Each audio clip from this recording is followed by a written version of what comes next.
शिरवाळांबाबत एक रोहित पवार एक शंका व्यक्त केली आहे की शिरवाळांनी विलिनीकरण बाबत आपली स्पष्ट भूमिका मांडली होती, त्यामुळे त्यांना अशा पद्धतीला गुंतवलं जात असणार का, आधी शंका आहे. 35 जणांना कसं गुंतवणार?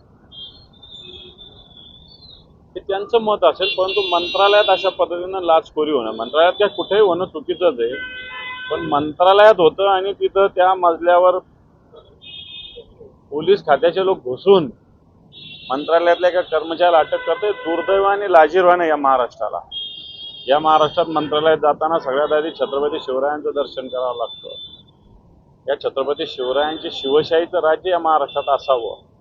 मला वाटतं या शिवशाहीमध्ये किंवा या राज्यामध्ये अशा लाचखोराला कोणतेही स्थान असता कामा नये. बाकी रोहित पवारचं काय मत असेल मला माहिती नाही, पण मंत्रालयातली झालेली लाचखोरी ही सहन केली नाही पाहिजे राज्य सरकारने, एवढं माझं मत. अजितदादांचं निधन झालं होतं, दुखवटा सुरू होता आणि त्याच दरम्यान 35-40 फायली जी आहे मंजूर करण्यात आली. एक गंभीर प्रकार समोर आलेला आहे.